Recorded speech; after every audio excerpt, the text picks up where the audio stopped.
He handed me a balloon that said, "Happy birthday," then fired me a minute before 5 p.m. But by 6:12 p.m., his biggest contract was dead, and I was the one who pulled the plug. They say revenge is a dish best served cold. Mine was served at exactly room temperature, with a side of legal documentation and a sprinkle of poetic justice. This is how I turned my worst birthday into his $37 million nightmare. My name is Aaron Blake, and at 34, I thought I'd seen every shade of corporate bullshit Austin's engineering scene had to offer. I was wrong. The afternoon sun slanted through the glass walls of Vireo structures, casting long shadows across the open floor plan that had once felt like home.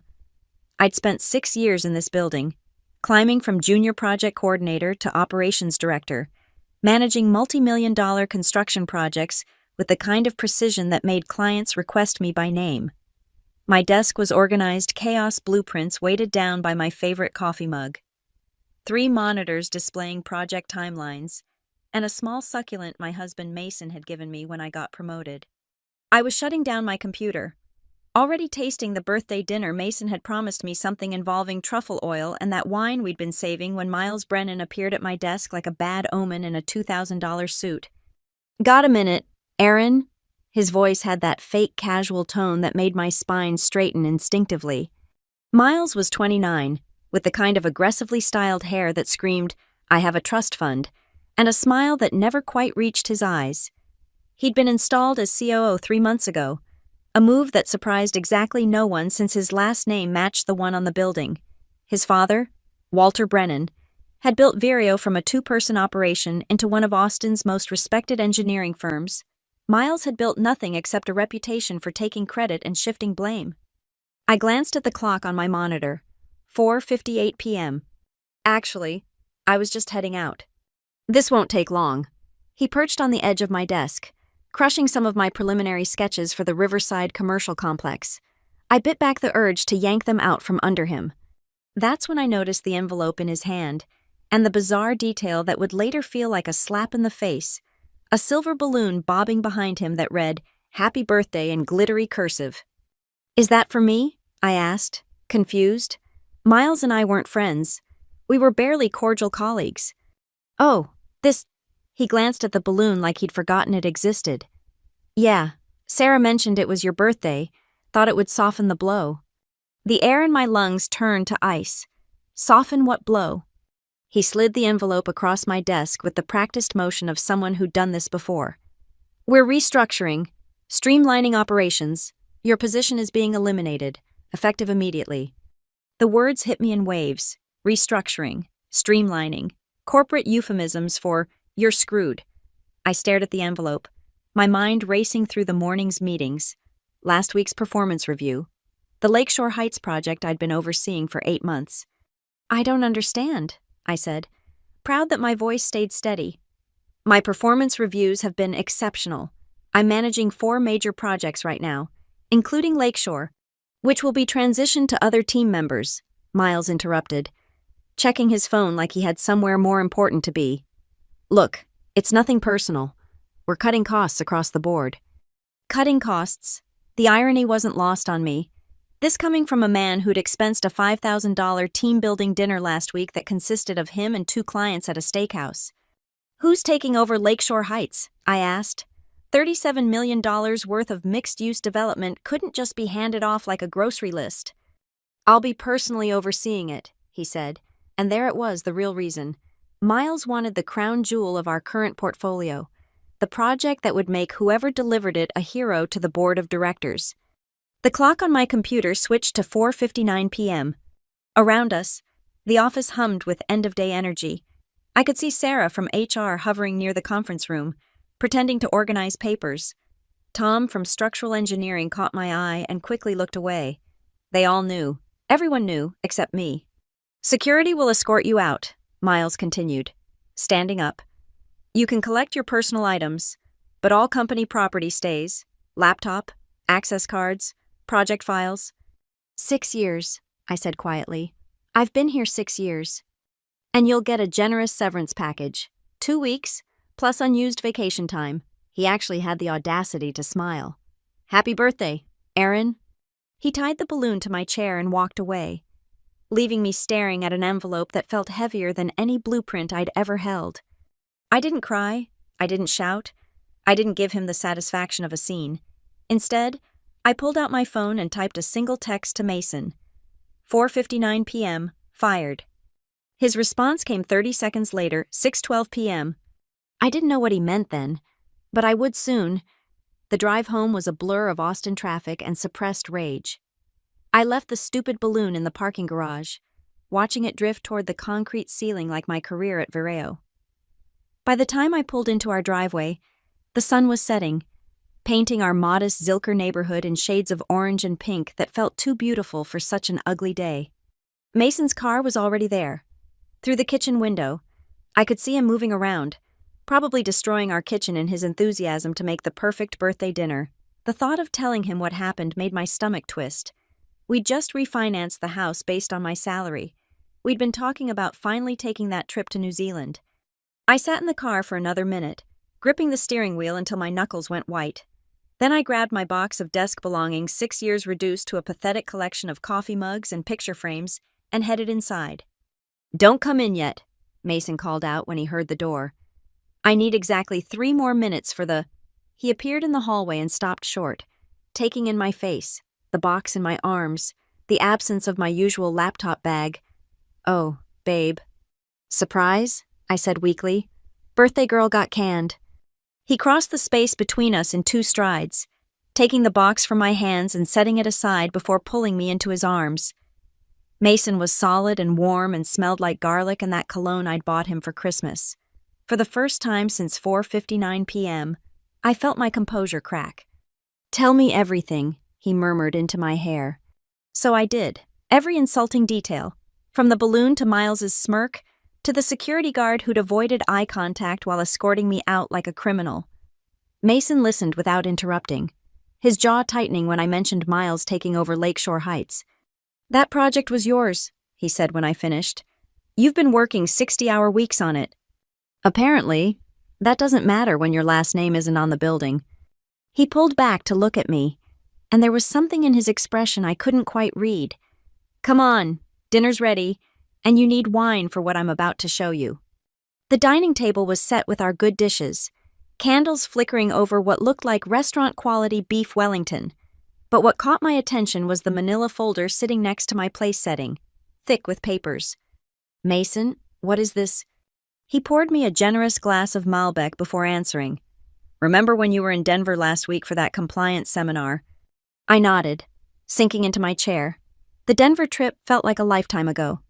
Well, Vireo's system had some kind of glitch. It was going crazy trying to fix it. The thing is, during the chaos, a bunch of internal emails got accidentally forwarded to the all-company distribution list before they could recall them. My hand paused halfway to my wine glass. "What kind of emails?" "The kind where Miles discusses his plans for Phase 2 of the Lakeshore Heights project." Mason opened the folder, revealing printed emails, technical drawings, and what looked like permit applications. Apparently, he submitted revised plans to the city yesterday, plans with significant structural changes that would cut costs by about 15%. I set down my wine and pulled the papers toward me. The technical drawings were definitely for Lakeshore Heights. I recognized the distinctive curved facade I'd spent weeks perfecting, but these weren't my drawings. They were similar, but with crucial differences: cheaper materials, modified load-bearing specifications, corner-cutting changes that weren't technically illegal, but pushed right up against the edge of building codes. "Mason, these aren't just cost-cutting measures. These modifications could compromise the entire—" I stopped, my blood running cold as I reached the signature page. Oh my God. There it was, clear as day, my digital signature and seal, dated 2 days ago, while I was in Denver. "He signed my name," I whispered. "He submitted modified plans under my credentials while I was out of state." "Keep reading," Mason said quietly. The next document was an email chain between Miles and someone named Derek Huang from the city planning office. Miles was pushing for expedited approval. Citing my years of experience and impeccable track record, he'd attached my professional bio, my license information, everything needed to make it look legitimate. "He planned this," I said, the pieces clicking into place. He didn't just want the project. He needed someone to blame if these modifications ever became a problem. And whose signature is on the plans? Not the CEO's son who's been COO for 3 months. Mine, the operations director who just got fired for restructuring. Mason reached across the table and took my hand. Check the timestamp on that final submission. I looked. 6:11 p.m. yesterday. Now, he said, with a grim smile. Let me tell you what I did at 6:12 p.m. today, right after I got your text. He flipped to the last section of the folder, screenshots of a submission to the Texas Department of Licensing and Regulation, a formal complaint about potential fraud and misuse of professional credentials.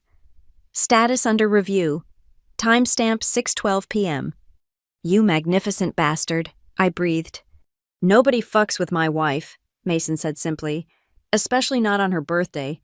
Now, eat your Wellington and let's figure out how we're going to burn this asshole's world down. Legally, of course.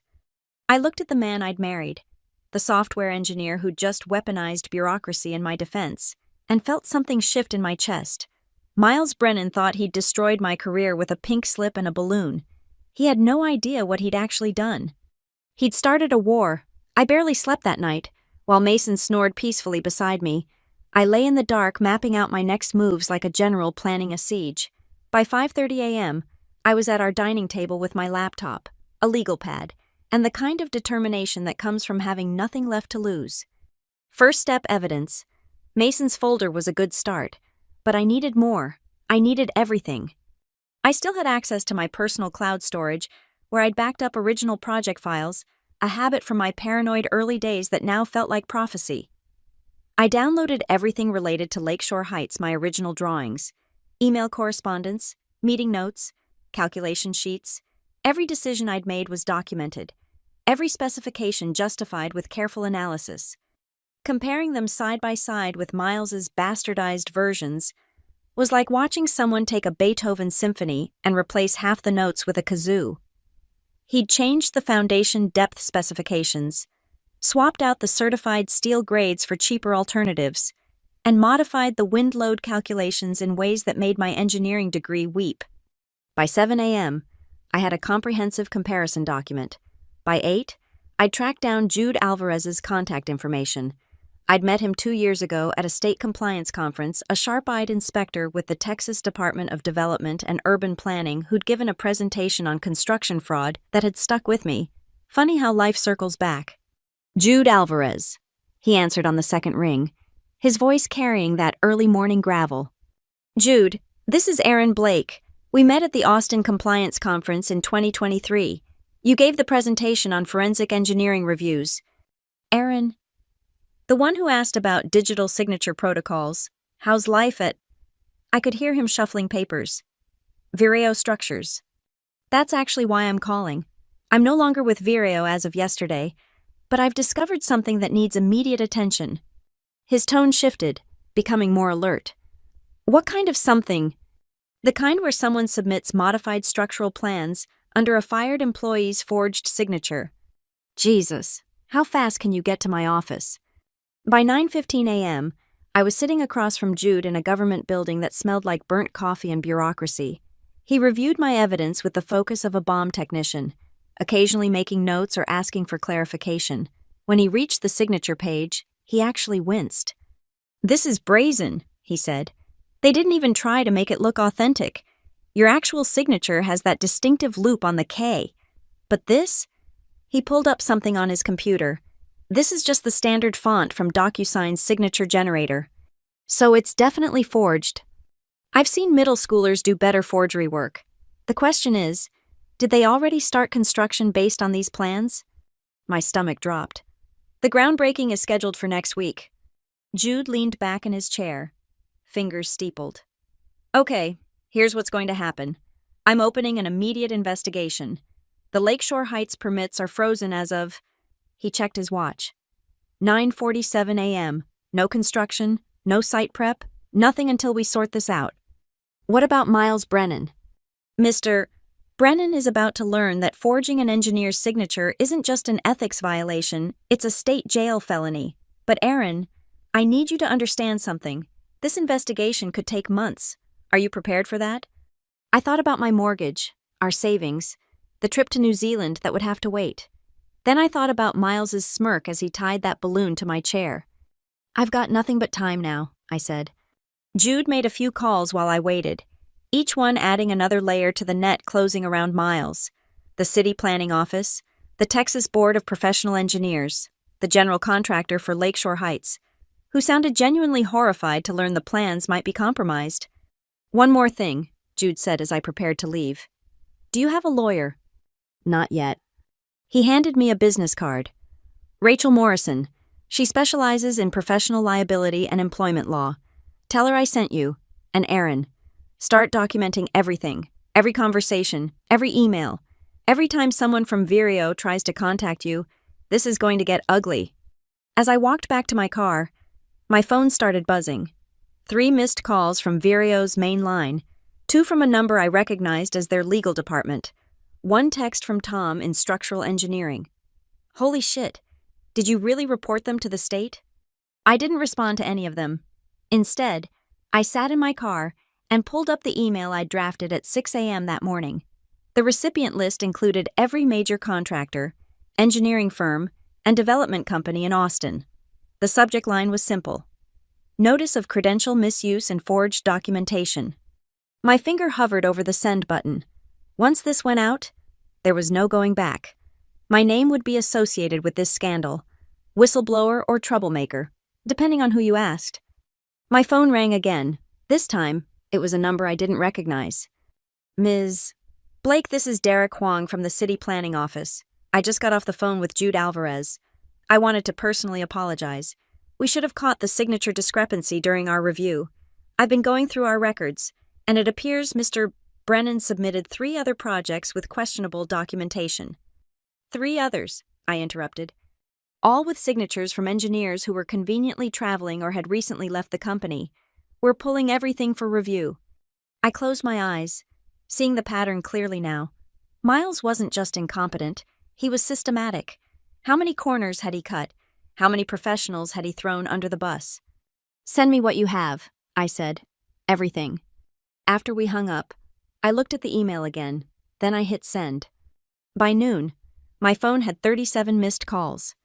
By 6:12 p.m., exactly 24 hours after Mason's first strike, Vireo Structures had lost the Lakeshore Heights project. 2 other major contracts were under review, and Miles Brennan was nowhere to be found. But I was just getting started. The next 3 days blurred together in a haze of coffee, spreadsheets, and revelations that made my stomach turn.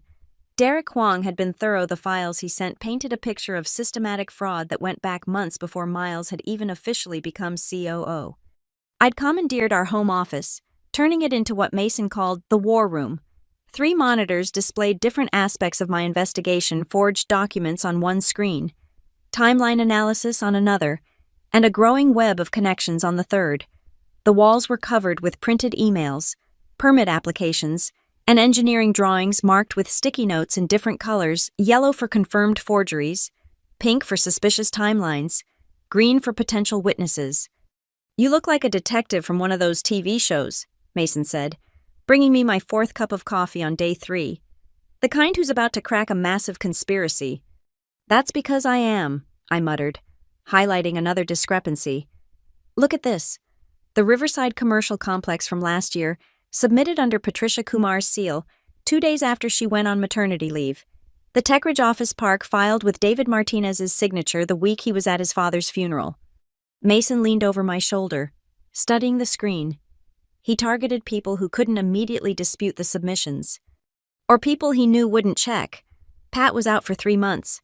David left the company right after his father died. By the time anyone might notice, the projects were already approved and under construction. My phone buzzed. Rachel Morrison, the lawyer Jude had recommended. I'd met with her yesterday, and she'd taken my case with the kind of gleeful anticipation usually reserved for sharks smelling blood. "Aaron, I just got off the phone with Vireo's legal team," she said without preamble. "They're offering a settlement, a substantial one." "How substantial?" 6 months' salary, full benefits extension, and a glowing letter of recommendation. All you have to do is sign an NDA and drop the complaints. I laughed, actually laughed. They want me to let them bury this. That's exactly what they want. The question is, what do you want? I looked at my war room walls, at the faces in the photographs engineers who'd been used and discarded, their professional reputations potentially tarnished by forgeries they never knew existed. Then I thought about the buildings going up around Austin with cut corners and compromised integrity, all to save money that probably went straight into executive bonuses. Tell them no, I said. Actually, tell them hell no. That's my girl, Rachel said. Now, let me tell you what I've been working on. I've reached out to the other engineers whose signatures were forged. Patricia Kumar is very interested in joining a potential class action. David Martinez kept copies of everything before he left, apparently. He had suspicions, but no proof. And here's the kicker, I found 2 more. 2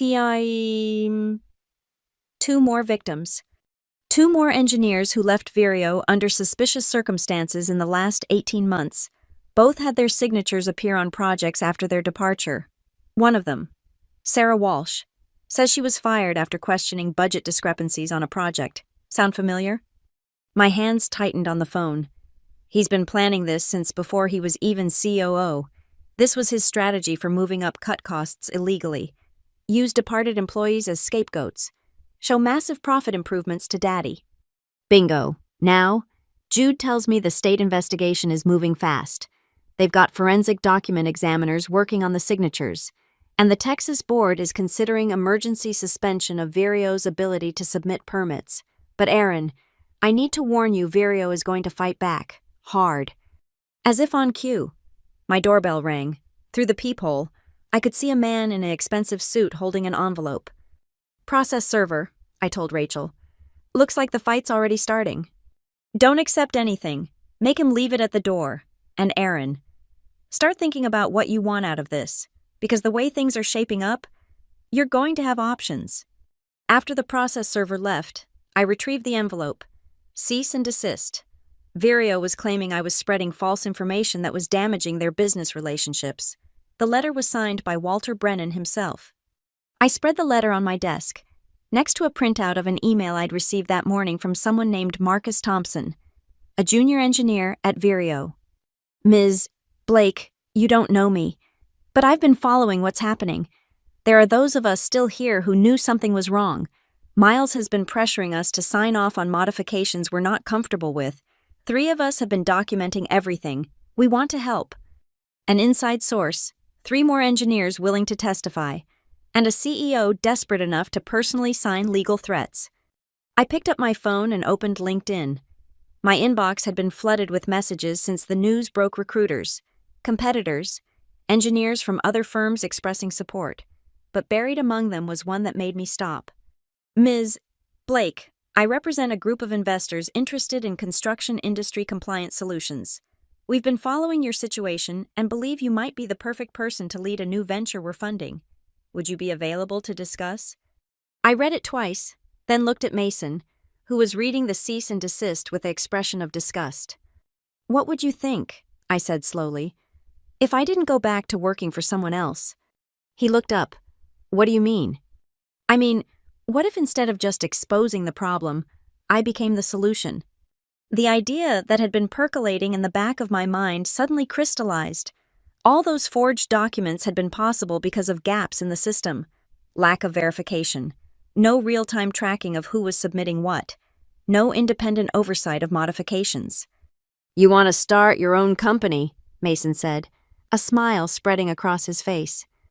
I want to build something that makes what Miles did impossible, I said.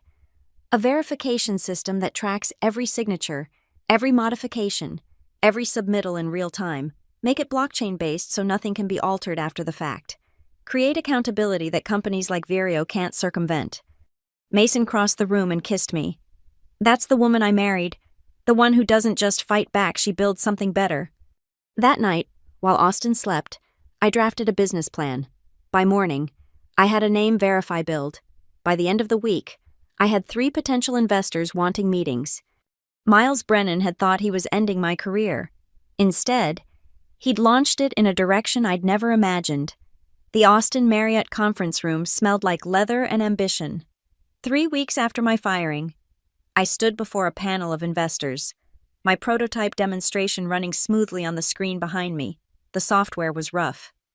Mason had helped me code it during late-night sessions fueled by righteous anger and too much Thai food, but it worked. Verify Build creates an immutable record of every document submission, I explained, clicking through the interface. Each signature is verified through multi-factor authentication.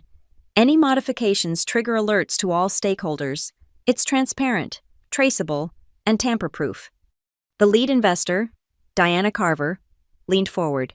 She ran one of Austin's most successful venture capital firms and had a reputation for backing disruptors. And you built this in 3 weeks. The concept has been in my head for years, I admitted. Every time I saw a project delayed because of documentation issues, every time someone questioned whether a signature was authentic, I thought about how broken the system was. Recent events just accelerated my timeline. A younger investor named James Liu raised his hand. We've been following the Vireo situation. How does this play into your business model? I'd prepared for this question. What happened at Vireo exposed a systematic vulnerability in how our industry handles critical documentation. They're not unique. They just got caught. Verify Build isn't about punishing companies like Vireo. It's about making it impossible for individuals like Miles Brennan to compromise entire projects for personal gain. Speaking of Mr. Brennan, Diana said, we heard he's been suspended pending investigation. I'm not at liberty to discuss ongoing legal matters, I replied carefully. What I can tell you is that 3 major construction firms have already expressed interest in piloting our system. They want to protect themselves from similar situations. The questions continued for another hour. Technical specifications, scalability, competition analysis. By the end, my throat was dry but my confidence was soaring. These weren't polite inquiries, they were the sharp, probing questions of people ready to write checks.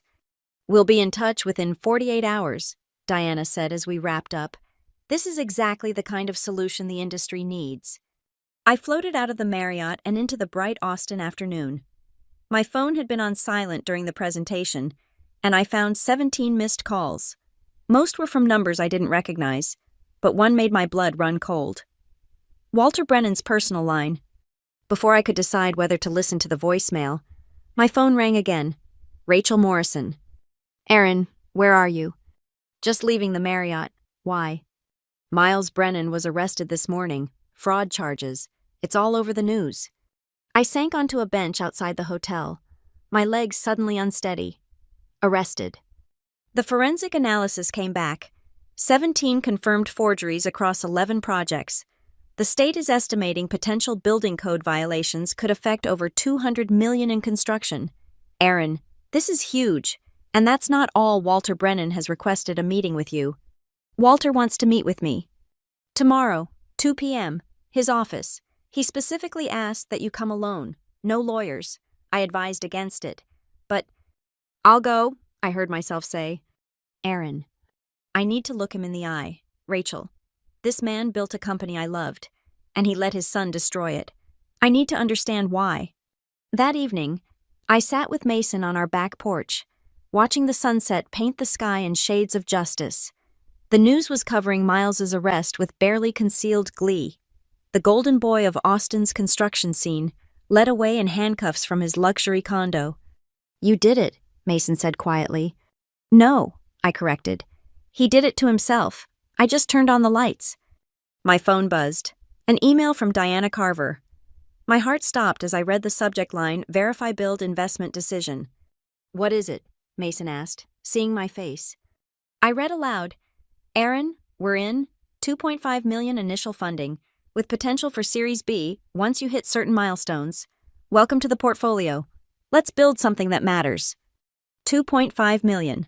Enough to hire developers, build a proper platform, maybe even poach some of the talented engineers who were surely updating their resumes as Vireo imploded.